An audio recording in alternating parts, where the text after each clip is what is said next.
Bom, boa tarde, pessoal.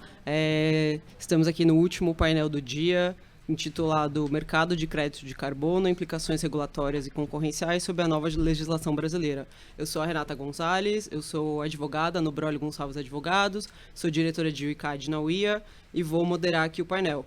Antes de passar para a apresentação aqui dos painelistas, eu queria fazer minha autodescrição. Eu sou uma mulher branca, tenho cabelos pretos compridos, olhos castanhos escuros. Eu estou vestindo uma camiseta preta e um blazer de estampa de onça. E vou passar aqui para a apresentação. Estou muito bem acompanhada aqui pela Cristina Reis. Ela é feana, então é da casa aqui, economista, professora da UFABC, desculpa. Professora da UFABC, e atualmente ela é subsecretária de Desenvolvimento Econômico Sustentável do Ministério da Fazenda. Estou aqui também com a Paula Pereda, que é professora titular aqui da FEA, fundadora do podcast Economistas, professora de Econometria e Avaliação de Impacto. Ela faz parte da representação brasileira de negociação climática na IMO, e ela é mãe do Bento e do João. Estou também aqui com o Vitor Oliveira Fernandes, ele é conselheiro do CAD, professor dos cursos de graduação e pós-graduação Stricto Sensu do Instituto Brasileiro de Ensino, Desenvolvimento e Pesquisa, doutor em Direito Comercial pela Universidade de São Paulo. E, por fim, mas não menos importante, estou aqui com a Ana Carolina Estevão Albuquerque, que é Head de Direito e Política da Concorrência para a América Latina do Grupo Maersk, advogada formada pela PUC com LLM em Competition, Innovation and Information pela NYU. Ela é chair do grupo de trabalho da América Latina no World Shipping Council e mãe do Pedro e da Laura. E sem mais delongas, para a gente dar um pontapé inicial aqui no debate, eu queria passar a palavra para a Cris. Cris, você poderia explicar para a gente o que são créditos de carbono e comentar um pouco sobre o funcionamento do mercado global? Joia, obrigada, Renata. É uma alegria estar aqui. Então, primeiro, deixa eu me autodescrever também. Preciso dizer que eu sou mãe do Alexandre e da Carolina, e que eu não tinha colocado na minha descrição, mas é importantíssimo. Eu sou uma mulher branca, de cabelos escuros, de médio tamanho, olho esverdeado, hein, Fabi? Sempre foi uma dúvida se meu olho é castanho, verde. Estou vestindo um vestido vermelho para o laranja, ferrugem.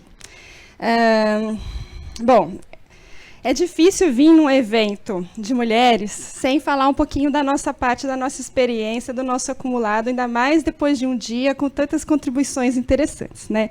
Então, eu preciso pontuar que eu estou muito feliz de estar aqui, agradecer o convite da UIA, da Women in Antitrust, especialmente da Fabi Tito, que é das minhas melhores amigas, devo dizer, minha contemporânea aqui na FE. Entramos juntas, vou falar o ano, em 99, né? Porque com 99, assim com a Silvia também.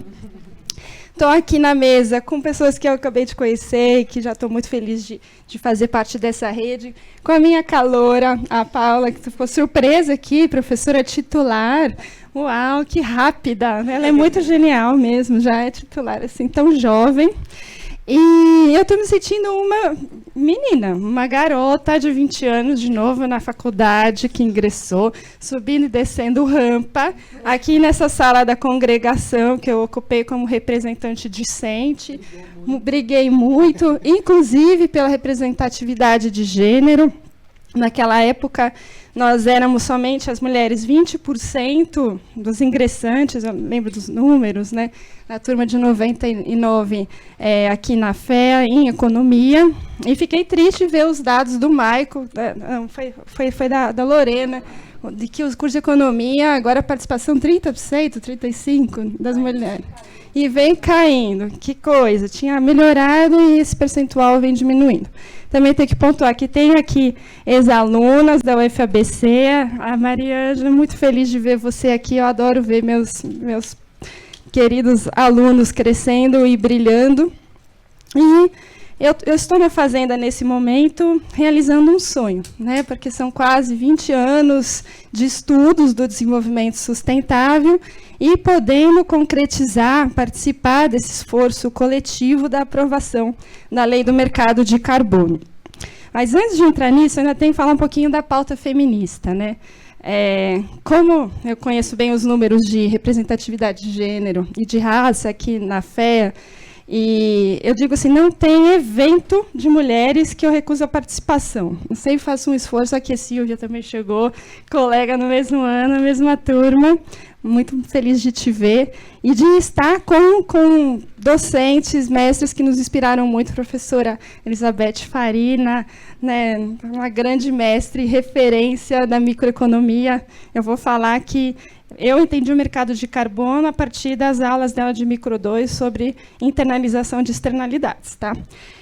Mas o que eu ia dizer é que eu venho a todos os eventos de mulheres porque eu demorei um pouco para entender a importância da gente se associar, fazer as nossas redes, as nossas discussões e lutar pelo feminismo, que é uma luta por todas as pessoas, e não somente pelas mulheres. A busca pela igualdade é sempre uma luta por todas as pessoas, por um mundo mais justo.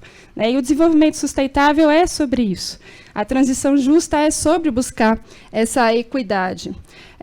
A gente formou lá no Ministério da Fazenda um grupo de mulheres na transformação ecológica, e agora, no 10 de março, porque o 8 foi um sábado, a gente pôs um montão de mulher na sala do Conselho Monetário Nacional, que é uma sala tradicionalmente ocupada por homens, tem um monte de retrato na parede de ex-ministros, só tem a ministra Zélia representando as mulheres, e eu abri aquela sessão assim, declaro aberta a nossa ocupação.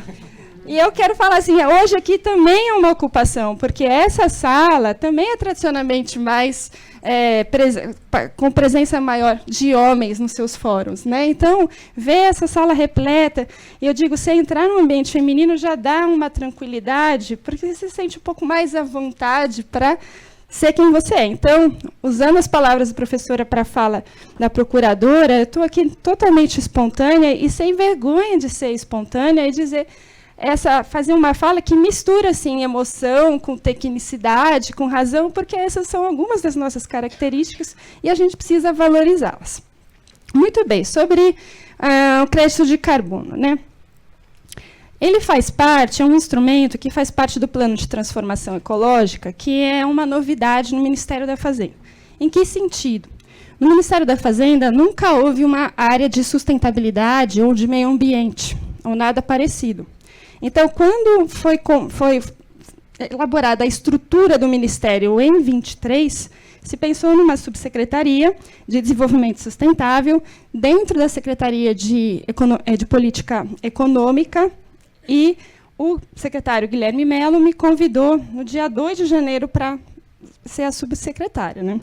Quando eu recebi esse convite, eu fiquei extremamente empolgada, porque era uma realização de um sonho, e também não tinha a menor ideia do desafio que ia vir parar para mim e para toda a equipe que segue fazendo a transformação ecológica, porque o ministro disse que, olha, nós temos aqui 3 grandes movimentos a fazer nesse governo, na nossa parte aqui, que cabe à competência da Fazenda. O primeiro é um regime macroeconômico, uma dinâmica macroeconômica sustentada, e para isso a gente precisa de 2 reformas estruturais. Uma foi o novo arcabouço, né, fiscal, o regime fiscal sustentável, logo no começo do governo, em seguida as reformas tributárias, primeiro a de consumo e depois a de renda. Mas não se trata, transformar a realidade não se trata apenas do regime macroeconômico, mas sim de ter uma visão de país, como foi dito na mesa anterior, de desenvolvimento sustentável no médio e longo prazo. E não tem mais visão de desenvolvimento que não traga e consolide objetivos comuns econômicos, sociais, ambientais e climáticos. A gente pode até problematizar se vai separar a dimensão climática da ambiental ou não, porque tem uma discussão grande, mas a gente tem tratado separadamente porque realmente o enfrentamento da emergência climática ele é urgente, fundamental para a preservação da vida no planeta, vida nossa dos seres humanos, vida da fauna, vida da flora. Né? Então, quando o ministro designa essa prioridade de fazer um plano de transformação ecológica, né, nos coube entender e planejar a partir das ferramentas teóricas, técnico-científicas que tínhamos, de como seria. Né? Então, a gente construiu essa ideia de transformação, e veja que a palavra não é transição, como se comumente usa na Europa, transição energética, e também não não se atém à dimensão energética, porque nós temos desafios estruturais muito grandes a serem vencidos. E entre esses desafios estão as desigualdades sociais, desigualdades interseccionais, como a de gênero e raça, mencionadas na mesa anterior, como as raciais, como procurar trazer autonomia para as mulheres, e aí, usando o linguajar da economia dos cuidados, a autonomia econômica, a autonomia política e a autonomia sobre seus corpos, né? Então, isso eu estou falando assim porque eu estou tentando trazer uma correlação com como foi composto o evento hoje, que eu achei muito interessante. E a transformação ecológica, portanto, tem 3 objetivos, que além de reduzir as desigualdades, que é um deles, é promover essa justiça ambiental e climática, e também gerar trabalho decente, eu uso essa palavra na terminologia da OIT, com incremento de renda e de produtividade da economia, para que, junto com um regime macroeconômico organizado, com um regime fiscal organizado, a gente tenha uma dinâmica de renda sustentada para que as pessoas tenham aí oportunidades de emprego de uma forma que lhes dê a possibilidade de buscar aquilo que entendem por felicidade. E a gente precisa falar disso, né? E que tem relação também com essas jornadas de trabalho, com como a gente convive em sociedade. A transformação ecológica tem 6 eixos. Esses eixos, 5 deles, eles espelham os eixos de descarbonização, tal como a mitigação geralmente é medida pelo IPCC. Então, temos um eixo de transição energética para a energia, economia circular para resíduos, bioeconomia e sistemas agroalimentares para uso do solo, né, da terra, questão do desmatamento, a nova infraestrutura de adaptação para transportes, infraestrutura logística, adensamento tecnológico para a indústria de transformação fundamentalmente, mas para as cadeias produtivas também, que hoje envolvem tanto, né, as cadeias vão sempre envolver o setor primário quanto o setor secundário e o terciário, mas também tem um eixo específico de finanças sustentáveis. Em finanças sustentáveis é que temos o instrumento no mercado de carbono. Tá, então, por que a Fazenda está se metendo nisso? E como que isso se interrelaciona com o novo PAC? Você falou aí de infraestrutura, com a nova Indústria Brasil, as emissões industriais para a indústria de transformação, com o plano clima do MMA, com o plano de energia, de transição energética do MME. Então, o papel da Fazenda é dar suporte a todos esses planos a partir daquilo que lhe é de competência, fazendo instrumentos de financiamento, instrumentos regulatórios, instrumentos fiscais, tributários e de administração e monitoramento. Eu sempre falo essa parte e o pessoal pergunta, mas o que quer dizer isso? Às vezes, uma portaria da Receita pode fazer muita diferença, né? Então, vocês estão entendendo aqui que a ideia da Fazenda é trazer coerência para esses instrumentos que lhe é de competência, buscando esse objetivo comum da transformação ecológica. E aí, para não me estender muito, né, a gente ainda vai ter outros rounds aqui de interação, mas qual que é o objetivo, né, do mercado de carbono? Bem, ele tem esse nome hoje de Sistema Brasileiro de Comércio de Emissões. Ele chega para resolver para ser um dos instrumentos para conseguir com que nós como país atinjamos as nossas contribuições nacionalmente determinadas, ou seja, nos tornarmos carbono neutros até 2050, reduzindo as emissões de gás carbônico ou de gases de efeito estufa equivalentes. E é um instrumento que traz um incentivo econômico, financeiro para as empresas descarbonizarem, e principalmente para as empresas que estão no âmbito do mercado regulado, que são aquelas que têm atividades, fontes e instalações emissoras acima de 25 mil toneladas de gases de efeito estufa por ano. Então, quem está dentro do mercado regulado? Essas fontes, atividades, instalações, as grandes emissoras, a gente não está falando nem de 1% do total, mas que representa 50%, pelos cálculos do Banco Mundial, do total das emissões desses setores. Tá? Então, a lei ela vai estabelecer, no âmbito do regulado, um sistema chamado Cap and Trade, né, de estabelecer um teto e a comercialização, em que, ano a ano, haverá um plano nacional de alocação das emissões, em que esse teto do total de emissão vai sendo reduzido até a gente conseguir, né, o zero líquido, e as empresas vão receber uma cota para, né, descarbonizar a cota brasileira de emissão, a CBE, e vão poder transacionar essas cotas. Mas, além disso, elas poderão também compensar, adquirir offsets, créditos de carbono, de fora desse ambiente regulado. Né? Ainda não está estabelecido esse percentual de offset, de compensação, mas isso permitirá que projetos e programas no mercado voluntário de carbono também sirvam ao sistema. Então, a lógica toda é de incentivar, que é muito mais complexo do que simplesmente impor uma taxação, né, no imposto de carbono, mas que vai gerar essa oportunidade, aí respondendo a pergunta, fiz toda essa volta para dizer, de inovação tecnológica, descarbonização, em diversos setores, não só nas empresas, fábricas, que são grandes emissoras, mas também naqueles que poderão servir ao mercado regulado. Né? Então, as projeções aqui é de que esse mercado regulado, que hoje é zero, né, em 2040 atinja 75 bilhões de reais e em 2050 160 bilhões de reais. E o mercado voluntário, que hoje é da ordem aí de 200 milhões, crescerá até 2040 para 15 bi e 2050 para 32 bi. Então, de acordo com as projeções, vou trazer uma delas, porque tem diversos modelos, né, tentando estimar esse impacto. Em comparação a um cenário de referência, a lei do SBCE pode gerar um incremento acumulado do PIB de 5% até 2040, 5,1%, e de 8% até 2050. Então, ela gera também um crescimento, contribui para o crescimento econômico e para a criação de novas oportunidades de trabalho. Parar por aqui, depois a gente continua. Perfeito. Obrigada, Cris. E pegando um gancho lá no começo da sua fala, que você vai para a sustentabilidade, eu queria propor aqui para a Paula comentar um pouco sobre a eficácia do mercado de créditos de carbono na mitigação das mudanças climáticas e na programação da sustentabilidade.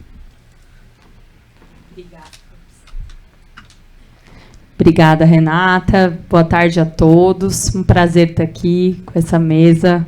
E também do lado da Cris aqui, que é uma amiga querida. Ela fica falando que é veterana, mas é quase o mesmo ano. E a gente vai ficando velha, aí as amigas estão todas chiques, né? No Ministério da Fazenda, outra é diretora não sei da onde. Então, muito legal. Oi? Sim. Um detalhe. Eu dei sorte, né? Também cumprimentar a professora Beth Farina também, que foi minha professora de micro, né? Estava no meu concurso de titular, inclusive, assistiu, veio me prestigiar, então é sempre um prazer ter você na plateia. E acho também não posso começar sem falar um pouco do que a gente está fazendo aqui na FEA, né, com relação às questões de representatividade. Então, a gente tem, desde 2017, o grupo das economistas aqui, que são 4 professoras, basicamente, pensando nessas questões que nos doem de ver, né, como o gráfico da Lorena. Por que a gente está perdendo essa representatividade? Por que ela vai se perdendo ainda mais conforme avança na carreira? O que está acontecendo com os processos seletivos? Então, acho que a gente conseguiu ampliar um pouco esse debate aqui dentro e também fora, né, com a criação do podcast. Quem não conhece, a gente tem um podcast dentro do grupo, junto com a professora Laura Carpusca, do INSPER, em que a gente entrevista mulheres, dá voz, né, a essas mulheres pesquisadoras. A Fabi já foi entrevistada também, né, então tem a entrevista dela, a Beth também já foi entrevistada, e a ideia é amplificar mesmo a voz dessas mulheres. A gente também hoje tem ações afirmativas na pós-graduação de todos os cursos da FEA, não só de gênero, mas também de raça. E ações afirmativas nos comitês de seleção, que acho que o Michael comentou, né, que como essa questão é importante, já tem muita evidência científica no assunto. Então, a Cris era a briguenta ali na congregação no passado, hoje sou eu a briguenta. Tá? assumir esse papel aqui, que não é fácil, né? Mas, bom, e além disso também, a gente tem uma recém-criada Comissão de Inclusão e Pertencimento aqui na FEA, que foi uma iniciativa da nova reitoria, que criou uma nova pró-reitoria, que é a Pró-Reitoria de Inclusão e Pertencimento, porque não tem como a gente falar de ações afirmativas sem pensar em como a gente vai viabilizar essas pessoas de estudarem e de terem condições iguais, né, que é o que a gente quer, mas mesmo assim, acho que com todo o esforço que é feito, ainda não são iguais, mas é uma luta diária aqui, nossa, em busca disso. Então, falando um pouquinho agora do tema que foi proposto, né, mercado de carbono, outra iniciativa muito legal que eu criei o ano passado aqui, a disciplina de Economia do Clima. Então, a primeira graduação em Economia que tem a disciplina de Economia do Clima. A gente já tem Economia do Meio Ambiente, então agora a gente tem Economia do Clima também. E é muito legal de ver essa pauta dentro do Ministério da Fazenda, que a Cris está trazendo. Então, uma grande alegria aí como pesquisadora dessa temática. E a gente é economista, né, Cris? Então, a gente tem que falar alguns jargões aqui de economia, né? Mas o clima, ele a gente chama que é um bem público global, né, que todo mundo tem acesso, ninguém limita o acesso do outro. E o fato de ser um bem público global e das emissões serem globais torna o problema, do ponto de vista econômico, muito difícil, né, porque para você resolver o problema, você precisa de uma cooperação internacional. Né? Então, é por isso que a gente tem todos esses debates internacionais nas COPs, gerando incentivos ali locais para cada país fazer a sua parte. E aí a Cris apresentou aqui muito bem o mercado brasileiro. E para além disso, né, a gente também tem outras iniciativas internacionais, que eu vou falar um pouquinho sobre elas. Mas, assim, é importante a gente tem alguns grandes fatos que são importantes. Então, o clima é um bem público global, é uma coisa muito difícil de resolver. As mudanças climáticas são difíceis de resolver, mas não é impossível, né? A gente está aqui para não é para todo mundo entrar em depressão, né? Acho que tem caminhos aqui. E as mudanças do clima, os impactos do clima, né? Eles também são muito heterogêneos. E eles são muito, se a gente só pensar no aumento de temperatura, quando a gente olha os gráficos de risco de mortalidade, são basicamente altíssimos, próximos ao Equador, que também, né, é onde mora a maior parte da população mais pobre do mundo. E mesmo dentro do Brasil, as mudanças do clima, o impacto do clima é muito heterogêneo, é muito desigual e amplifica desigualdades, né? Então, isso é muito importante a gente também ter em mente quando a gente está falando de clima e das soluções. E uma outra coisa muito peculiar para o Brasil é que as nossas emissões também são muito diferentes das emissões globais, né? Então, enquanto as emissões globais, 75% de todas as emissões globais são de energia, seja transporte ou geração de eletricidade para aquecimento, para resfriamento, no Brasil é 20%, mas aumentando, né? Então, assim, o nosso padrão de emissões também é muito diferente. Então, muito do debate que se tem lá fora, no Brasil também é diferente, porque as nossas emissões são majoritariamente de uso da terra e de agricultura.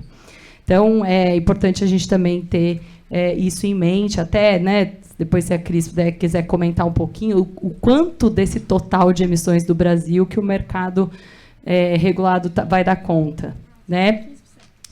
E 15%, né? 15%, a Cris está me falando aqui.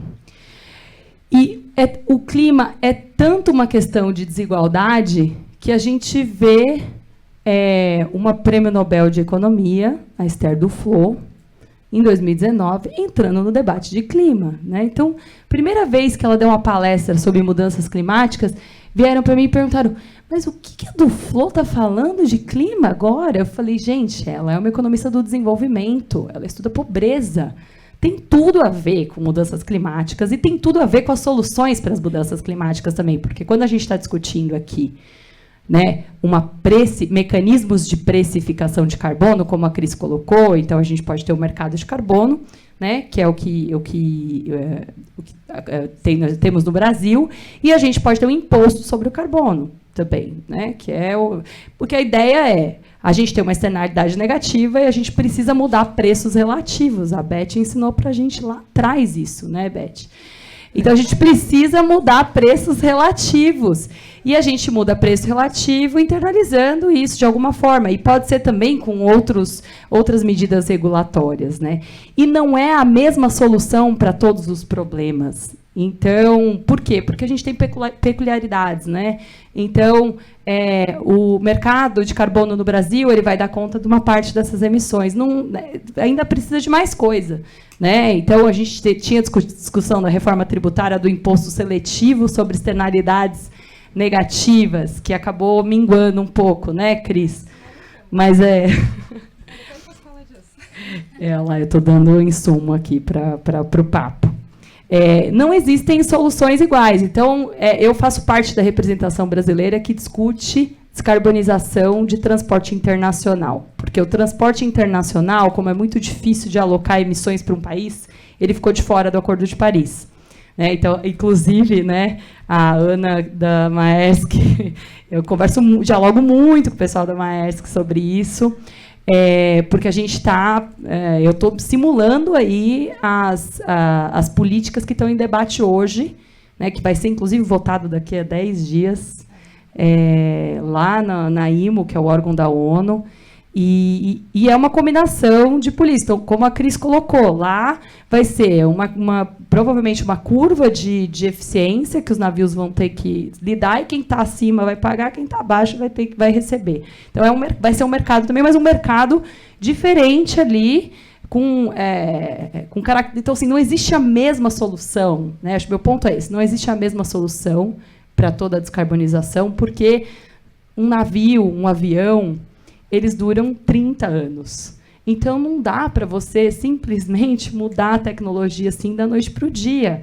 Você vai ter que ter combustíveis. Então, hoje, os navios mais novos já estão vindo com tecnologias net zero, né? Depois a Ana pode falar um pouquinho sobre isso. Mas você tem toda uma frota que você não pode descontinuar, e isso impacta comércio internacional, isso impacta preço de alimento, isso impacta a insegurança alimentar, né? Para além dessa mudança de preço relativo, também poder gerar desigualdade, né, que é a regressividade que a gente discute no imposto sobre carbono, e a gente sempre pensar em formas, porque a solução também pode gerar desigualdade, né? E nos atendo também aqui um pouco ao tema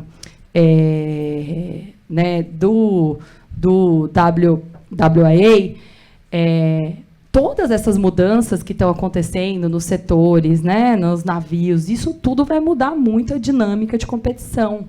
E um desenho mal feito de política, isso também pode gerar incentivos aí para ampliar poder de mercado, né, dentro da linha aí do que se estuda em antitruste. Então, acho que a minha mensagem geral assim, para vocês é que as mudanças do clima, elas são heterogêneas, e elas são heterogêneas regressivas, elas são piores para os mais pobres. As soluções também podem amplificar essas desigualdades, então a gente tem que ter um olhar muito atento quando a gente vai fazer desenho de política climática, para não amplificar ainda mais essas desigualdades que podem surgir com os mecanismos propostos, e essa tem sido um mote meu assim, de pesquisa importante aqui dentro da FEA. É isso, gente. Obrigada. Obrigada.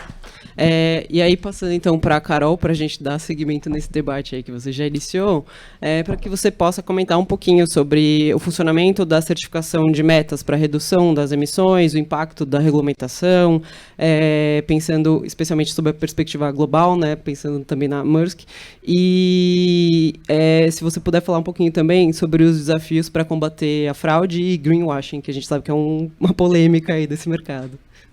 Obrigada, muito obrigada pelo convite. É um prazer estar aqui falando depois das professoras, né? Dá um pouco de medo, eu não sou professora. Então, por favor, perdoem aí qualquer deslize. Bom, vou me autodescrever. Eu sou uma mulher de cabelos curtos, olhos e cabelos escuros e um sorriso no rosto. Bom, vou contar então um pouco dessa questão da certificação, né? Existe um sistema de certificação de descarbonização que está ligado à ONU e a algumas outras entidades, chama SBTI, Science Based Targets Initiatives. A Maersk foi a primeira empresa de navegação a ter suas metas aprovadas. É uma empresa que tem metas bastante agressivas. Então, a meta da Maersk é de ser net zero até 2040, então 10 anos antes do que aquilo que está estabelecido. E por isso eu tenho me envolvido um pouco nessa questão, nessas discussões de sustentabilidade e etc. O que eu acho que é importante é que a gente tem que ter em mente que as metas que sejam estabelecidas aqui, elas conversem muito com essa dinâmica internacional. Porque uma empresa de navegação, como a Paula colocou, né, um transporte internacional de mercadorias, como que você vai se comprometer com cada país a fazer uma coisa diferente ou a reportar suas emissões de uma forma diferente em cada país? A Maersk, por exemplo, atua em 130 países.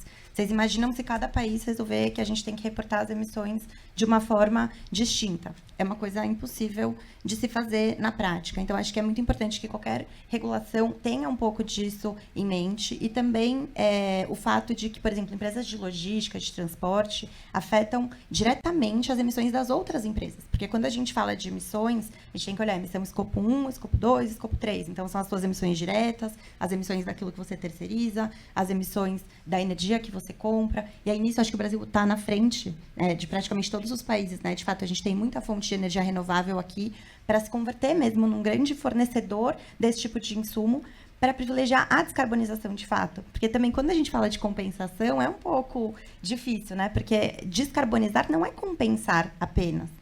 Acho que é um elemento, né, que vai ajudar aquilo que você não consegue descarbonizar de outras formas, ou nessa transição, quando você consegue achar as tecnologias adequadas, os ativos adequados, etc. Mas não dá para você ter uma ilusão de que você vai alcançar a meta de emissão apenas compensando. E acho que isso é relevante na discussão dos mercados relevantes, quando a gente pensar num mercado de carbono. Peraí, para eu atingir a meta, não é só esse mercado que vai me fazer atingir a meta de emissões que está ali colocada.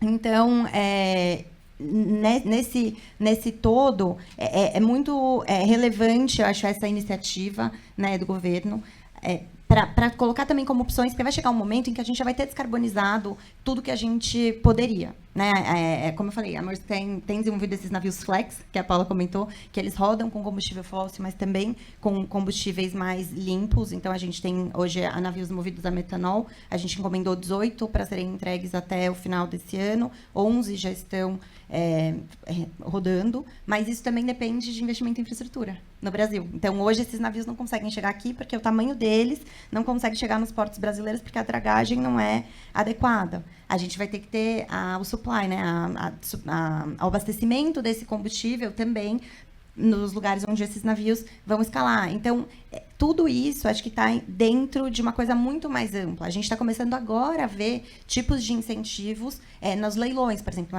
nas licitações portuárias, para você ter equipamentos eletrificados. Sem isso, é muito difícil você conseguir que o investimento seja feito, porque é muito mais caro. Hoje é muito mais caro você comprar um equipamento elétrico para um terminal portuário do que o equipamento movido a diesel. E também, como a Paula falou, gente, a gente precisa de uma vila para fazer isso. Ninguém vai conseguir descarbonizar sozinho. A indústria marítima, por exemplo, é super complexa de descarbonizar. E a indústria marítima é responsável por 3% de todas as emissões de gases de efeito estufa no mundo. Então, se a gente não descarbonizar, também... assim, a gente descarbonizando, a gente é parte do problema, também queremos ser parte da solução, mas a gente precisa trabalhar em conjunto, né? Não só com os governos dos mais diferentes países, mas também pensando nessa visão de como a gente pode incentivar que isso aconteça da melhor forma possível, porque, eventualmente, isso vai encarecer o transporte. Para a gente conseguir esses investimentos em tecnologia, como que a gente compensa isso por outro lado? Mas se a gente não fizer nada também, os efeitos do clima estão sendo sentidos numa série de espectros, né? Tanto da questão da pobreza, da fome, mas a gente também sente, quando a gente vê a seca lá no Amazonas, é um efeito direto também da crise climática. Antes a gente tinha uma seca a cada 5 anos, tal. Nos últimos 2 anos, os nossos navios já não conseguiam passar no rio. Aí a gente vai evoluindo para outros tipos de tecnologia. Colocaram lá um pier flutuante no meio do Rio Amazonas. Eu fui para lá visitar no ano passado. É uma coisa impressionante. Mas, assim, isso prejudica muito todo o abastecimento, né? Manaus é muito isolado. Assim, as coisas chegam lá muito por barco. E aí, se o rio não consegue passar os barcos, a gente tem um problema difícil de abastecimento. Então, acho que é muito amplo o alcance dos problemas, mas a gente também está nas nossas mãos um pouco trabalhar nesses incentivos para solucionar.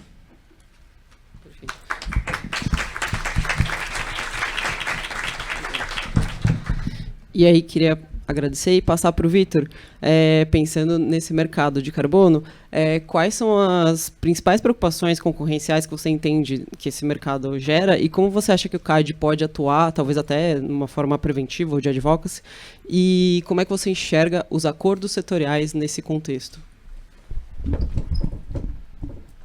Muito obrigado, Renata. Também queria iniciar cumprimentando aqui Cristina, Paula, Ana, dizer que é um prazer, um privilégio enorme estar aqui.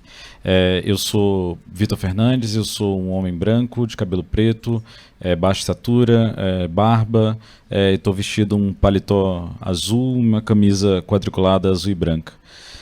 Também queria fazer um agradecimento muito especial ao IA, e faço aqui nas pessoas da Priscila Brolio, da Silvia, da Fabiana Tito.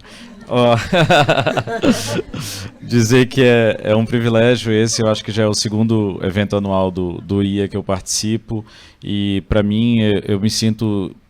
A gente sempre fica muito feliz de ser convidado para eventos, mas eu fico mais feliz ainda de ser convidado para eventos do IA, porque eu sei que aqui a realidade é mais justa e o inverso se impõe. Então, os slots para homens são mais concorridos. Então, sempre bem-vindo. Então, eu fico feliz de estar aqui, principalmente numa mesa com mulheres tão incríveis. E também acho que em nome do CAD, fazer um cumprimento especial à professora Elizabeth Farina, que está aqui, que é um orgulho para o CAD ter tido a professora Elizabeth Farina como presidente da nossa instituição, e estando aqui na FEA, eu acho que é super importante mencionar e reconhecer isso. E sobre o tema do painel, aqui eu confesso que eu vim muito mais no espírito de aprender do que de trazer qualquer contribuição minimamente significativa. Mas o CAD tem acompanhado um pouco as discussões globais sobre sustentabilidade. E essa é uma pauta que, pelo menos nos últimos 3 anos, entrou na agenda de discussões das autoridades de defesa da concorrência, principalmente quando várias autoridades começaram a publicar guias para análises de acordos de sustentabilidade, basicamente de acordos entre concorrentes para metas de sustentabilidade. Então a gente teve um primeiro guia publicado na Holanda, na Áustria houve uma alteração da própria lei de defesa da concorrência, prevendo uma isenção para acordos entre concorrentes para fins de sustentabilidade, e no Reino Unido a gente teve também em 2023 a publicação de um guia, e em 2023 também na União Europeia, a União Europeia reviu um guidelines que a União Europeia tem, que é para acordos entre concorrentes de um modo geral, e lá dentro vem um capítulo enorme sobre acordos entre concorrentes para fins de sustentabilidade, né? E eu daqui a pouco vou falar um pouquinho mais sobre esse tema dos acordos setoriais, mas em relação a especificamente o mercado de crédito de carbono, esse é um mercado que já está chegando no CAD em alguns atos de concentração que o CAD analisou, em pelo menos 3 atos de concentração, basicamente envolvendo aquisições de ativos de gestão ambiental ou mesmo de ativos florestais para desenvolvimento de projetos, e aí em grande maioria projetos de REDD, que geraria, portanto, créditos de carbono. E o CAD começou, né, nesses casos são atos de concentração sumários, não tem uma discussão concorrencial tão profunda, mas o CAD já começou a tangenciar um pouquinho algumas discussões, como, por exemplo, em definição de mercado relevante, se é um mercado nacional ou global. O CAD tem deixado essa discussão ainda em aberto. Qual que é a proxy para analisar poder de mercado dentro de mercado de crédito de carbono? Por enquanto, o CAD tem utilizado o volume de crédito de carbono comercializado por tonelada de dióxido de carbono equivalente, seja para o VCC ou para o CCC. Então, esses são um pouco das proxies que o CAD tem analisado. E quando a gente fala um pouco do mercado de crédito de carbono, e eu acho que aqui é um tema que o CAD vai ter que se importar do ponto de vista concorrencial, não só na vertente antitruste, mas também numa vertente pensando em políticas de defesa da concorrência de uma maneira mais ampla. Eu acho que a aprovação da Lei 15.042 traz, né, como aqui já foi dito anteriormente, uma nova conformação ao criar um sistema brasileiro de emissões, e eu acho que a preocupação, o olhar que a gente tem enquanto defesa da concorrência é olhar para os riscos de formação de gargalos competitivos em vários desses elos, né, que aparecem, né? E olhando aqui um pouco, muito distante ainda para esse mercado, um dos principais elos, talvez, que seja um grande desafio que a gente precisa destravar é o elo de certificações, talvez, né? Porque hoje a gente tem uma realidade em que existem 4 certificadoras internacionais que dominam basicamente esse mercado, e a lei ela exige uma certificação nacional, né? Então, talvez uma primeira medida importante para incremento da competitividade seja a gente conseguir destravar o surgimento de players certificadores nacionais, que inclusive compreendam a realidade nacional de certificação, né? Para uma empresa certificadora internacional, imagina, entender a complexidade desse país, não apenas em termos dos nossos biomas, das nossas riquezas naturais, mas também compreender essa sobreposição, e aqui como advogado, né, acho que esse é o único ponto dessa fala que eu tenho uma certa propriedade de falar, mas para uma certificadora internacional entender essa realidade brasileira de leis federais, estaduais, municipais, atuação de Ministério Público, ações civis públicas, entender tudo isso, entender a dinâmica local, eu acho que é um grande desafio, né? E o governo já tem se mobilizado, né, para isso. O Ministério da Integração Nacional firmou uma parceria com a Casa da Moeda para lançar a primeira certificadora nacional, e eu acho que aqui talvez esteja o primeiro grande gargalo competitivo, porque para os desenvolvedores conseguirem acessar projetos de baixo custo, tem que ter mais competição no elo de certificação. Acho que aqui é realmente um ponto. Um segundo ponto que chama a atenção, né, entender um pouco como é que vai conviver esse equilíbrio da competição e das oportunidades de competição, tanto no mercado regulado quanto no mercado voluntário, porque ainda vão ter muitos projetos, principalmente projetos de agricultura de baixas emissões, projetos RED, projetos florestais, que ainda vão acessar o mercado voluntário, e o mercado voluntário ainda vai ser importante de alguma forma para essa medida, né? A discussão também, uma outra discussão interessante também que a gente vai ter qual é a fronteira desse mercado relevante, se é o mercado nacional ou se é o mercado global, e aí a gente vai depender um pouco também de qual que vai ser a ambição do Brasil em termos de estabelecer NDCs, para a gente entender qual que realmente o que a gente vai ter ainda de crédito para vender lá fora, ou em que medida, se a depender da nossa meta, se essa meta for uma meta que isso tudo vai ser ficar só no mercado brasileiro ou não. Necessidade de harmonizar metodologias e padrões de certificação também com o mercado internacional, isso também é uma outra dificuldade, né? Ao mesmo tempo que a gente vai ter as certificadoras nacionais, em que medida essas certificadoras nacionais vão gerar um processo de confiança para essas transações acontecendo no plano internacional. Um outro desafio também aqui que já foi mencionado, né, das discussões de fraude, de greenwashing. Eu acho que esse também foi um tema que desafiou muito o mercado voluntário, né? O mercado voluntário no Brasil passou recentemente por uma crise de desconfiança, talvez, relacionada a essas discussões de fraudes, e isso é um ponto que precisa ser corrigido, né, para que a gente possa ter um pouco mais de competitividade.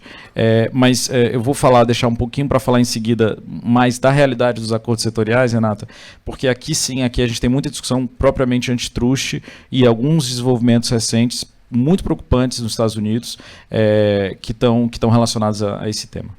Perfeito, Vitor, obrigada.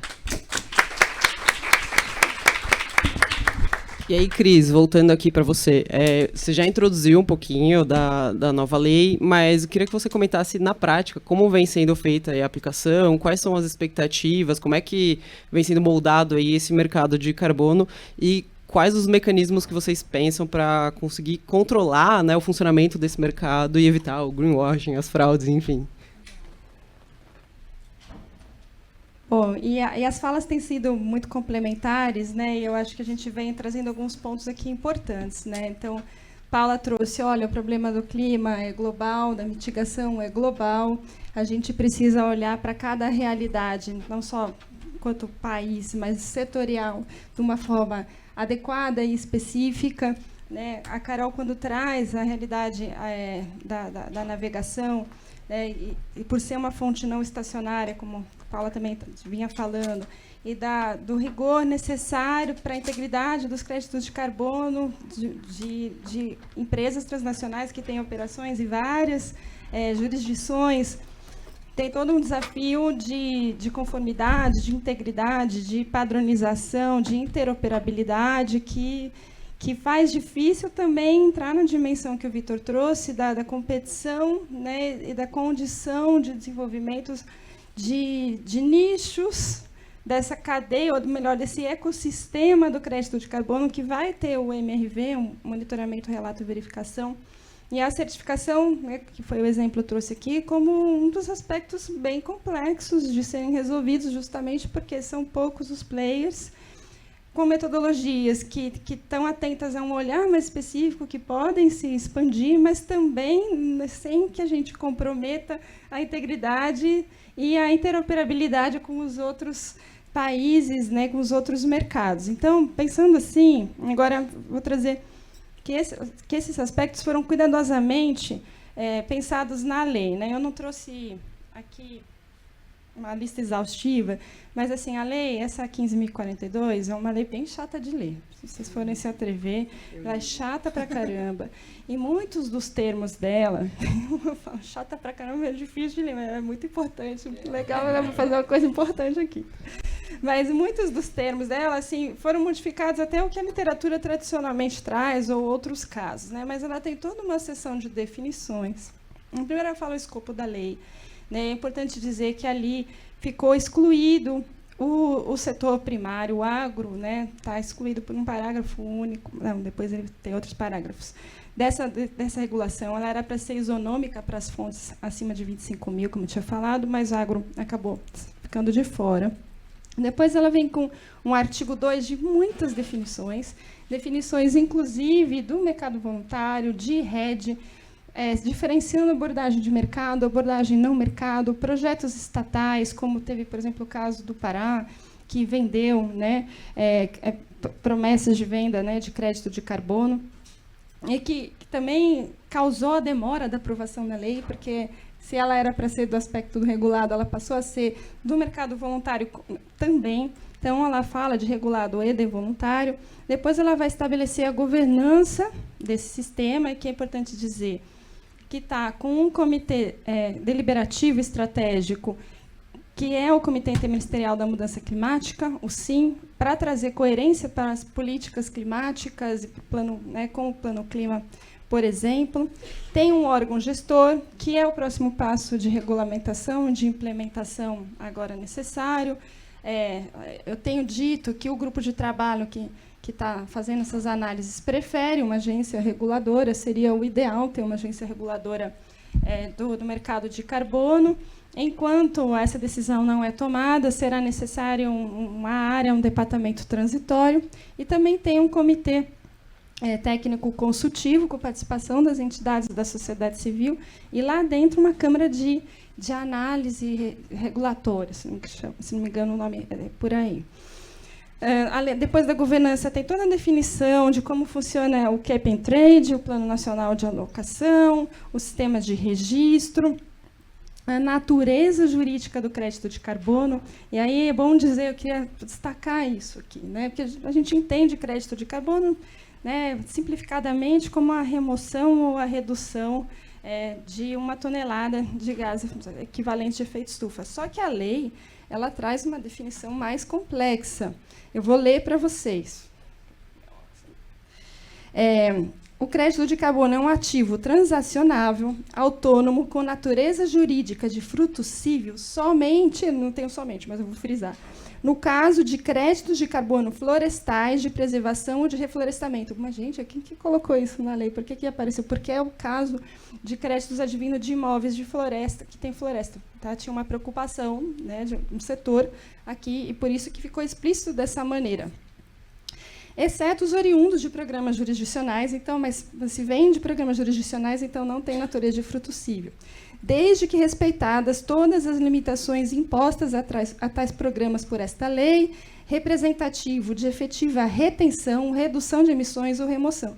A inclusão de retenção aqui também não foi por acaso, é uma discussão muito grande, né? Nos termos, aí vai falar do inciso tal, e que, então, reduz, remove ou retém 1 tonelada de gás carbônico, de dióxido de carbono equivalente, obtido a partir de projetos ou programas de retenção, redução ou remoção, realizados por entidade pública ou privada, submetidos a metodologias nacionais ou internacionais, que adotem critérios e regras para mensuração, relato e verificação de emissões externas ao SBCE. Por que eu fiz questão de ler? Porque aqui tem toda uma economia política. Para simples definição do crédito de carbono, a gente já entende a dificuldade de regulamentação, a complexidade dos interesses que estão aqui envolvidos. Apesar dessa dificuldade, a lei trouxe uma inovação que foi muito bem recebida pelo setor produtivo, pelo setor privado, setor financeiro, e que, inclusive, tem inspirado, eu espero, outras jurisdições, que é definir os ativos do mercado regulado, as cotas ou os certificados de remoção verificadas e o crédito de carbono transacionado em bolsa, em mercados organizados, como valor mobiliário.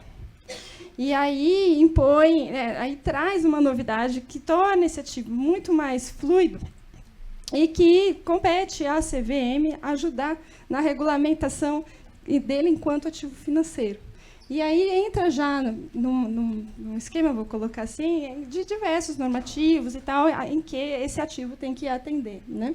Mas, mesmo assim, serão necessárias aí, inovações por parte da CVM, importância justamente para garantir a questão da certificação e de toda a integridade do sistema. Além da natureza jurídica, a lei vai trazer os aspectos tributários, tradicionalmente, o uso das receitas, e aqui eu vou destacar que, embora não seja permitida a vinculação de receitas por mais de 5 anos numa lei, ali tem uma previsão de reciclabilidade que torna a política muito estratégica, né? Porque, apesar dela impor uma obrigação para as grandes fontes emissoras, para elas justamente internalizarem essa externalidade, que é a poluição, ela confere que 75% das receitas advindas, principalmente dos leilões, que vão ter em relação às cotas, vá para o Fundo Clima, que é um outro instrumento, né, nacional que tem sido fortalecido e que tem justamente condições de financiamento mais interessantes para a indústria, para a floresta, para a energia renovável, para planejamento de cidades resilientes, né? Então, assim, quando eu falo mais interessantes, por exemplo, a taxa de financiamento de floresta está em 1%, tá, para projetos florestais. E não à toa, esse mercado que é muito pequeno, de desenvolvedores e que vão lidar ali com restauro também, tá sendo mobilizado de uma maneira muito rápida e veloz agora. E, para acabar a minha resposta, né, aí tem uma seção de penalidades e sanções, né, que foi muito discutida. Tem uma dificuldade aqui grande que a gente vai precisar de muita cabeça boa ajudando a pensar, que é o aspecto do conglomerado. Porque a pena e a multa pode ser sobre a fonte, sobre a empresa, sobre a instalação ou conglomerado. E o que quer dizer isso? Então, essas definições, aí volto para o ponto da Paula. Vamos ter que olhar muito setor a setor, as suas dinâmicas, e principalmente as dinâmicas aí concorrenciais de estrutura, né, do mercado. E, para finalizar, ainda tem a parte de transferências internacionais, os ITMOs. E com a conclusão da negociação do artigo 6 do Acordo de Paris, na COP Baku, que é aquele que vai, COP do Azerbaijão, em Baku, que é aquele que vai versar sobre as transações internacionais do mercado voluntário para abatimento de NDC, né? Também teremos que ter toda essa regulamentação a partir da autoridade nacional designada, que é no MMA, não é a da governança do mercado regulado, e que vai estabelecer as regras para o crédito de carbono gerado no país poder se tornar um ITMO, né? Tem gente que fala que o Brasil é a Arábia Saudita do crédito de carbono. Não gosto dessa expressão, não gosto mesmo, né? Mas que tem um potencial muito grande de geração de créditos em diversos setores para, né, inicialmente mais difícil, mas assim, vamos pensar 2040, 2050, que possa superar a nossa necessidade para atingir as contribuições nacionais determinadas. É verdade, existe esse potencial nos projetos de programas de floresta, de resíduos, da energia, no setor sucroalcooleiro, na própria indústria. Então, assim, e ainda com tecnologias que, em rotas tecnológicas, e é bom falar que a gente tem rotas tecnológicas diferentes, né, que vão trazer essa possível vanguarda para o país, e que em algumas delas nós, inclusive, já temos, né? Então, tudo isso são aspectos da complexidade dessa regulamentação. E, para terminar minha fala, que está se estendendo demais, é para dizer que o que me dá muita tranquilidade é que tem um mapa, eu não trouxe o slide, horroroso, que tem todo o tal do roadmap de implementação do SBCE. É um relatório que está sendo atualizado, foi feito com a parceria com o Banco Mundial, de muitas páginas, quase 150 páginas, que tem o passo a passo dessa implementação. Ele foi publicado no dia da sanção da lei, em 11 de dezembro do ano passado, e a gente procura, e aí uma pretensão nossa, é trazer muita transparência para esse processo de regulamentação, porque a verdade é que temos muito a aprender coletivamente com isso, porque não tem um manual, né, pronto, né? Então, nós vamos aprender juntos, e é por isso que o diálogo, a construção coletiva, participativa, é fundamental. Perfeito. Obrigada, Cris. Acho que foi uma explicação super clara. O tema é muito complexo, e aí, para aprofundar um pouco a complexidade, vou pedir para você, Paula, comentar um pouquinho sobre como você acha que a gente consegue garantir que os projetos de carbono propiciem, de fato, benefícios socioeconômicos, e como é que você acha que os efeitos tributários podem aí ajudar ou atrapalhar? Tá, vamos por partes. A pergunta parece pequena, mas ela é complexa. A Cris falou aqui sobre a importância do Fundo Clima, né? Então, eu até vou falar um pouco da pesquisa de um aluno de doutorado aqui da FEA, que terminou ano passado junto comigo, que estudou um pouco o efeito desses subsídios aí, né, do Fundo Clima sobre energia renovável.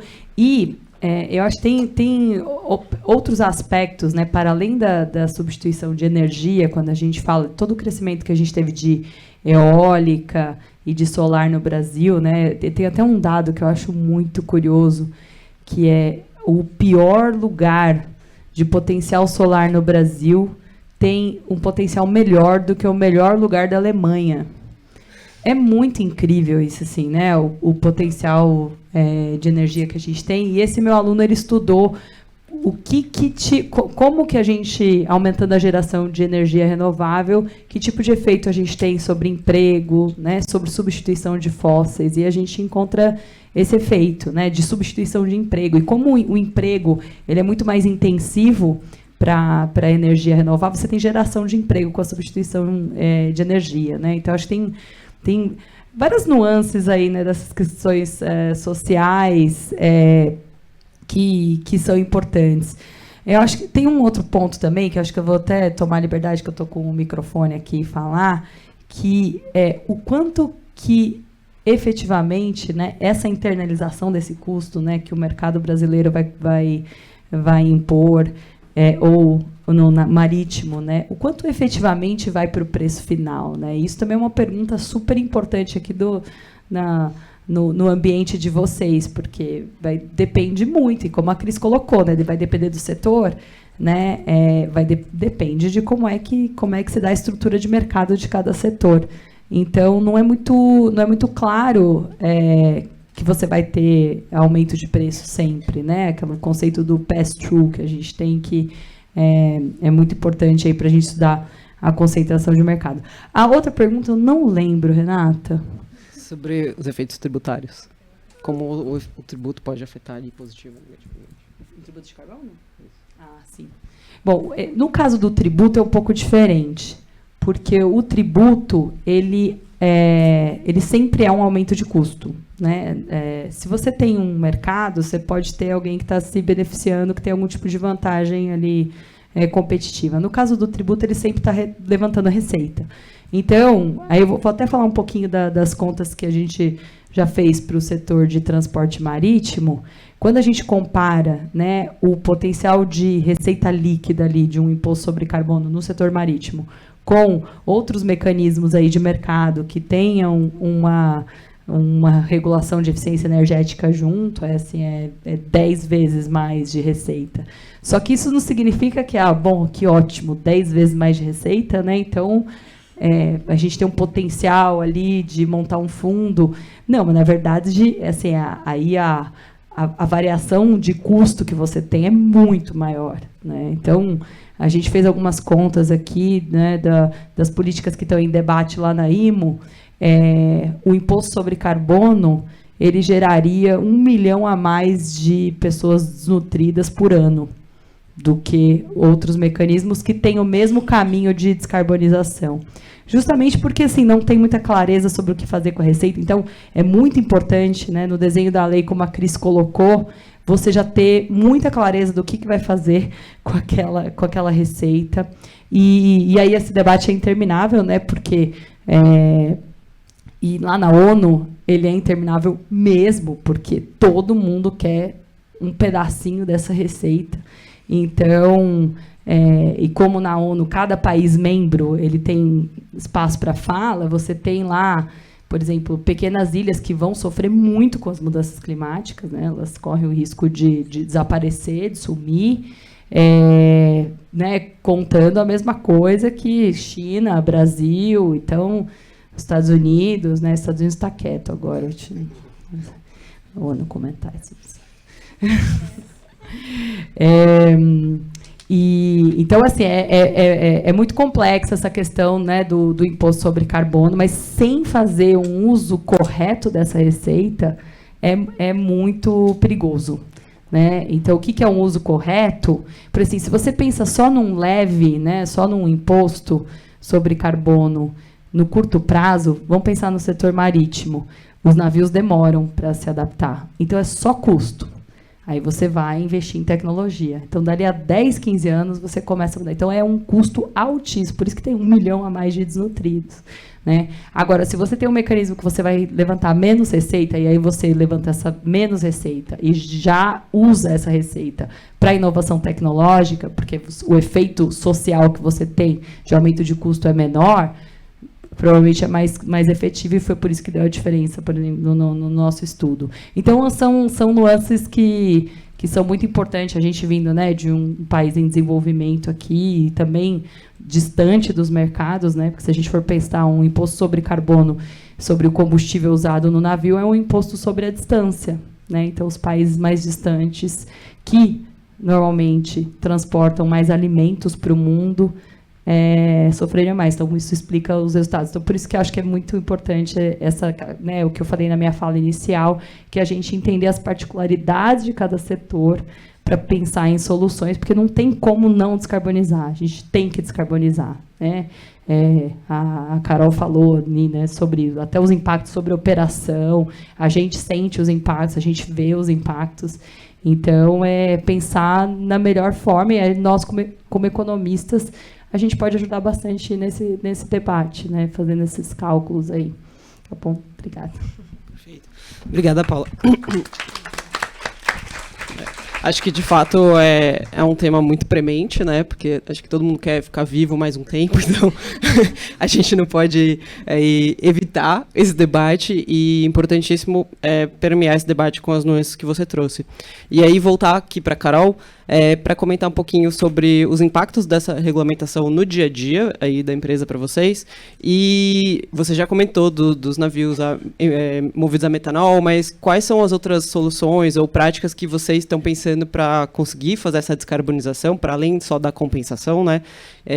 Enfim, ter essas práticas mais sustentáveis para cumprir essa meta arrojada que vocês têm de 2040. Obrigada. Acho que eu vou juntar um pouco a fala do Vitor com a última fala da Paula. Talvez quando a gente olha para essa questão dos custos, um caminho seja justamente a gente pensar em como que a gente pode colaborar dentro dos setores, até para criar essa demanda de uma forma mais sustentável, né? Então, eu falei da outra vez sobre, por exemplo, esses equipamentos eletrificados. As baterias são super caras, os fornecedores ainda não entendem muito bem como é que eles podem desenvolver essas baterias. A gente precisaria pensar junto com os fornecedores a questão de qual é a padronização, como é que você vai carregar essas baterias, qual vai ser a vida útil dessas baterias. E aí, uma empresa só fazendo isso, talvez não consiga alcançar o resultado necessário do que se várias empresas, por exemplo, de terminais, pudessem juntas fazer esse plano, né? Então, acho que são coisas para a gente pensar também no contexto desses acordos para sustentabilidade, porque isso ajudaria muito a reduzir os custos e a viabilizar a melhora a redução das emissões no geral.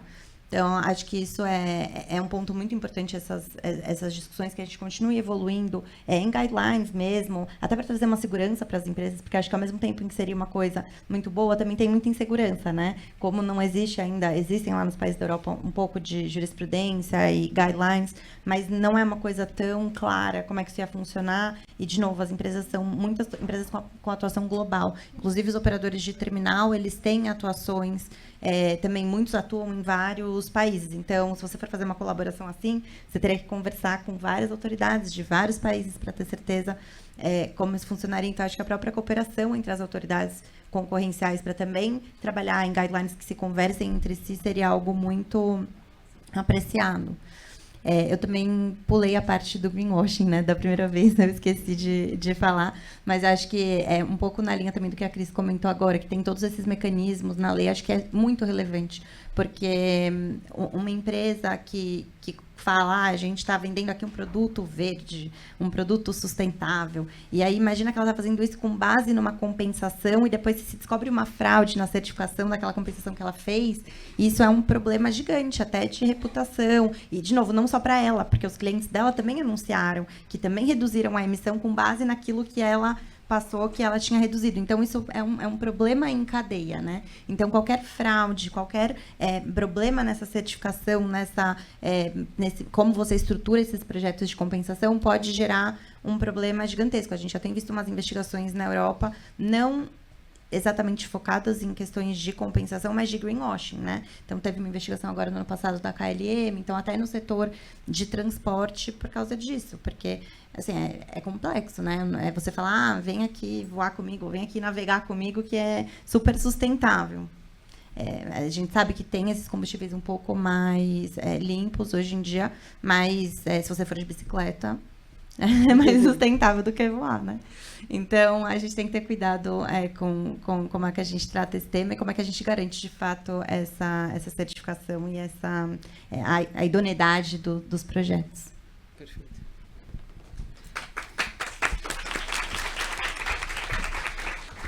E aí, queria passar para o Vitor, fazendo um pouquinho de exercício aqui de futurologia, quais são as possíveis práticas anticompetitivas que você acha que podem advir desse setor e como é que você acha que o mercado regulado vai impactar a competitividade entre as empresas e os setores aí econômicos envolvidos?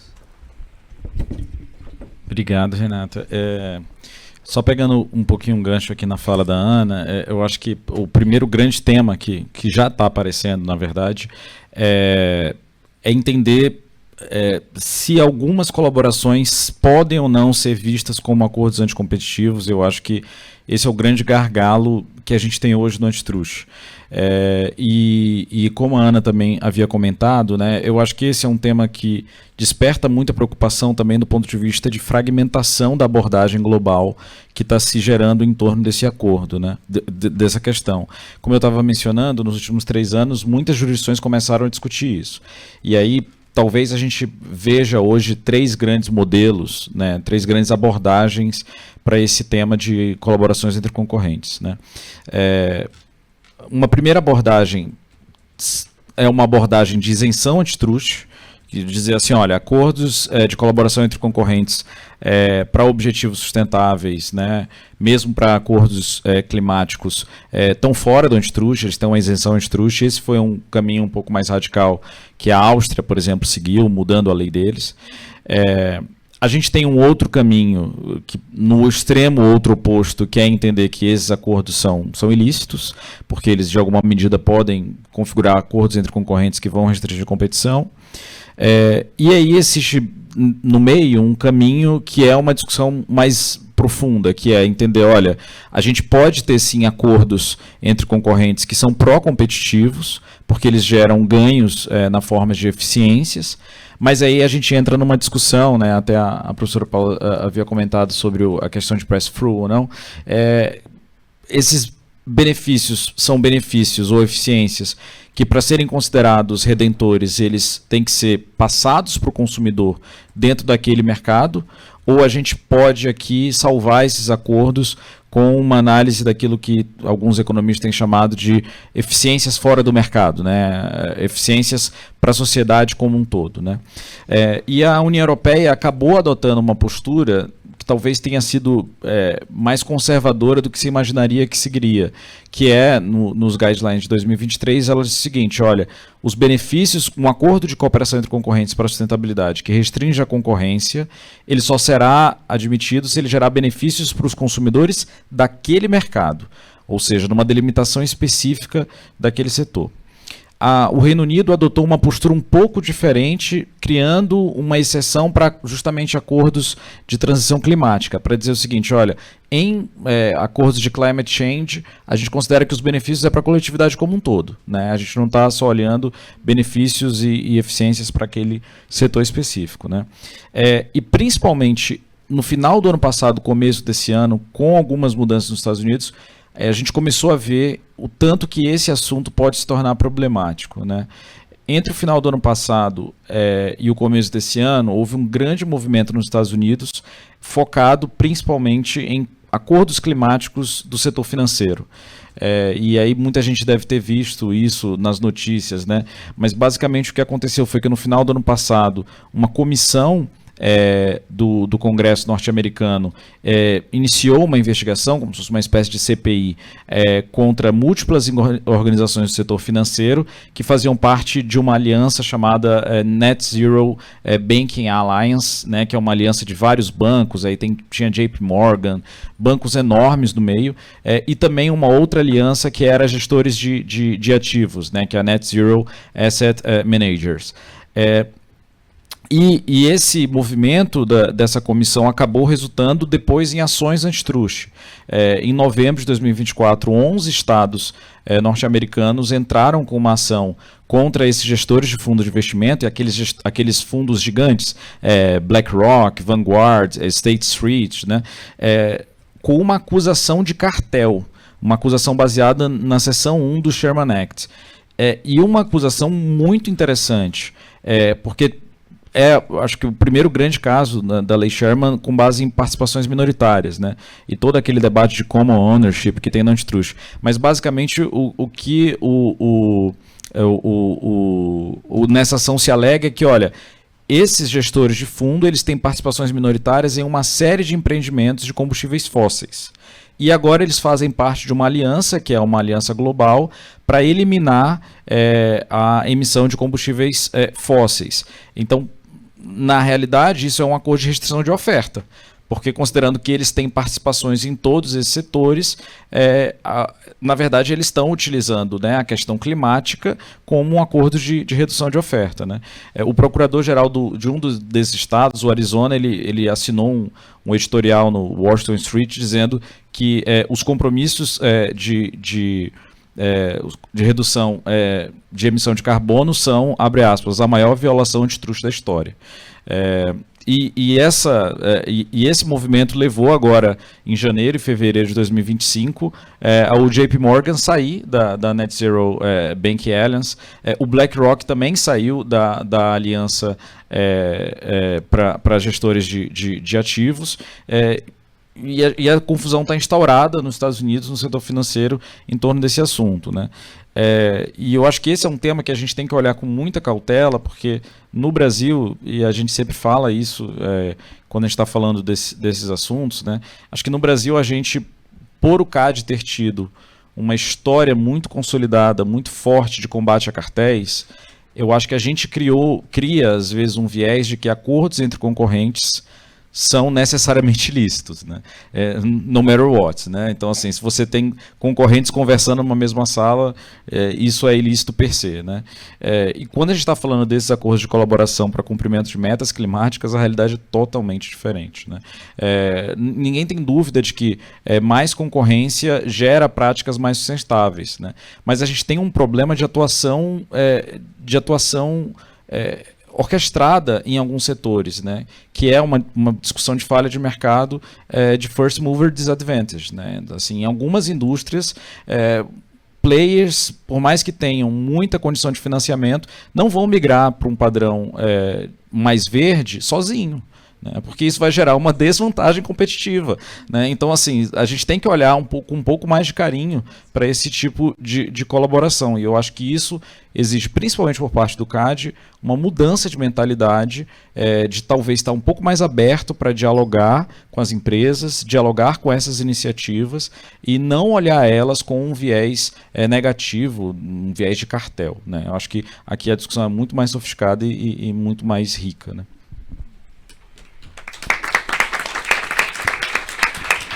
A gente tá aqui em cima do tempo, mas como a gente atrasou um pouquinho, eu vou perguntar, Fabi, posso abrir para... Vou abrir então para perguntas, gente.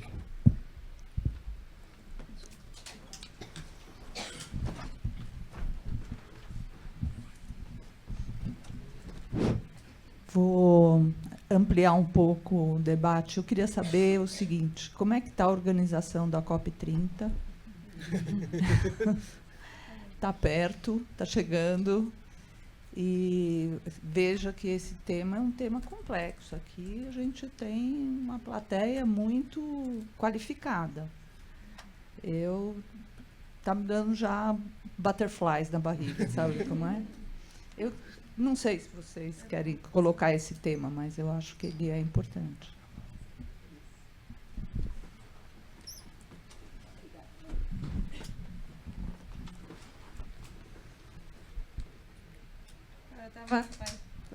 Estava torcendo para eu conseguir falar mais um pouquinho para falar da COP.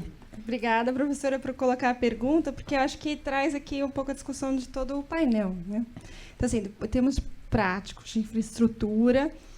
Já tinha sido, né, nomeado o presidente e a CEO, que é o embaixador André Corrêa do Lago, que é um economista, e a CEO, que é a Ana Toni, né, que é a secretária do MMA. Ontem saiu um decreto de cargos e funções que não gera novas despesas para o Estado, é importante falar, mas que traz uma estrutura para organizar. E aí, se esperam, né, milhares de pessoas ali, já estão fazendo os balcões, as empresas estão se organizando, mas o que vem em termos de negociação, né? Então, em breve vai ser colocada a agenda de negociação dentro da UNFCCC, mas vai ter toda uma possibilidade do que eles chamam de ações globais. E aí, dentro de ações globais, o Brasil, a presidência e até o Ministério da Fazenda vão ter algumas prioridades. Eu posso dizer o que vem pela Fazenda, né? Então, na Fazenda, para nós, tem basicamente 4 principais preocupações: alavancar capital privado para enfrentar as crises climáticas, inclusive, né, olhando para essa componente da regressividade, né, que os mais vulneráveis são os mais afetados, e a gente tem, da outra COP, que trazer 1,3 tri para os países em desenvolvimento. Então, da onde vão vir esses recursos? Daí uma das hipóteses propostas é a da Esté do Flor. A gente vê, então, poxa, para mobilizar esse 1,3, a gente vai precisar de capital privado, por exemplo, com o Fundo de Florestas Tropicais para Sempre, que é uma das nossas propostas que está sendo negociada com outros países, que teria 125 bilhões de dólares para manter as florestas. A parte de ferramentas, como plataformas de países, também lançamos a Brazil Investment Platform. E também capacitar o mercado doméstico, né, e aí os bancos nacionais, o Sistema Nacional de Fomento, para mobilizar esses recursos. E a gente vai precisar de toda uma agenda regulatória total internacional, né? E aí, na internacional, as propostas da Fazenda são bastante ambiciosas. Eu falo, me dá borboleta na barriga, porque eu vou assumindo um compromisso mas que é a interoperabilidade de mercados regulados de carbono, e aí trazer critérios, estándares, no sentido aqui do que a Paula estava defendendo, não só para a navegação, mas para vários setores, e a gente pode pensar até no uso do solo. E a outra ideia é a interoperabilidade de taxonomias, que é um outro instrumento que eu não mencionei aqui, mas a taxonomia é o que designa a sustentabilidade. Justamente é aquela que vai dizer se um ativo financeiro, uma atividade econômica, ou um projeto de investimento é sustentável ou não. Qual que é a metodologia? Porque hoje existem muitas, tem a da Febraban, nacionalmente, tem países que já as têm, nós estamos construindo. Com orgulho, posso dizer que está em consulta pública até segunda-feira a primeira versão da nossa taxonomia sustentável brasileira. Ela não cobre todas as atividades, mas ela já traz aí referenciais de mitigação, de adaptação, salvaguardas e uso do solo para um monte de atividade e que deveria ser também negociado em termos internacionais, porque os fluxos financeiros para a sustentabilidade precisam estar em conformidade com um mesmo padrão. Então, teremos que ter o que eu chamo de super taxonomia também para atingir essa mobilização de 1,3 tri, se quisermos ficar vivos, como disse a Renata, né? Então, é um tempo exíguo, assim, essas discussões elas continuam, mas o importante é que acho que já caiu a ficha da sociedade, dos governos, de que essa é a cópia da implementação.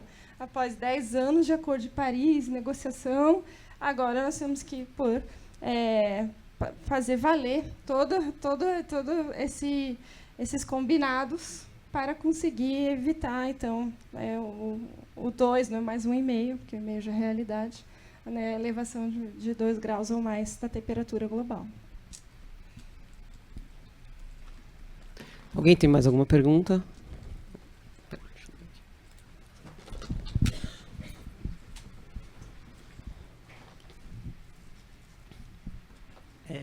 Cristina, eu vou perguntar para você também. Primeiro, muito legal, muito interessante que o Brasil tenha ido na linha de ir para um mercado de carbono, quase que uma solução de mercado, aí não o que alguns podem ver como viés arrecadatório, e para um imposto sobre carbono. A lei super recente, foi aprovada recentemente, que cria esse sistema, como você comentou, e a minha dúvida é mais na sua visão prática, quando que você enxerga que efetivamente o mercado vai estar funcionando aqui no Brasil, né? A gente tem várias fases. 2030 pela lei. 2030. E só uma outra questão é justamente, você passou rapidamente sobre a indefinição ainda do órgão gestor. A gente tem outros exemplos aqui em outros temas que a gente sabe que alguns temas estratégicos há essa complexidade de decidir qual agência vai ficar, qual órgão vai ficar. Então, a minha dúvida é também se você já tem alguma definição maior sobre isso. Você chegou a comentar que pode ficar embaixo de alguma agência, se já tem alguma sinalização de qual é essa. E obrigado. Obrigada a você. Então, é isso. A lei ela tem as fases de implementação. Então, para o sistema regulado estar funcionando, a gente pensa em 2030, 2031, 5 anos, tá? E então, a governança é o próximo passo mais importante da regulamentação da lei. Existe essa proposta do grupo de trabalho que está instaurado no CIM, que é o Comitê Interministerial da Mudança Climática, de que a solução ideal fosse uma agência reguladora. E enquanto esse projeto de lei não é enviado ao Congresso, aí teria que ter uma solução transitória, né? E ambas, se essa é a pergunta, muito provavelmente a Fazenda se coloca à disposição para receber, porque essa é a pergunta que costumam fazer. Mas não há uma decisão de governo ainda, preciso dizer, tá? Eu fui num evento, aí saiu, eu mal falei, já saiu. O Ministério da Fazenda diz que vai ter a agência reguladora de mercado de carbono. Aí meu telefone. O pessoal está ansioso. Bom, eu queria agradecer imensamente aqui aos panelistas. Foi uma honra e um prazer moderar aqui o painel, contar com a presença de vocês. Eu sei que é um tema... Peraí, deixa eu tirar aqui. Eu sei que é um tema desafiador, incipiente, que a gente tem muitas perguntas e poucas respostas ainda, mas eu agradeço por vocês terem topado, aceitado esse desafio. E aí, encaminhando aqui para o final, vou passar a palavra para a Fabi e para a Silvia, que vão fazer o encerramento aqui do evento. Obrigada, pessoal.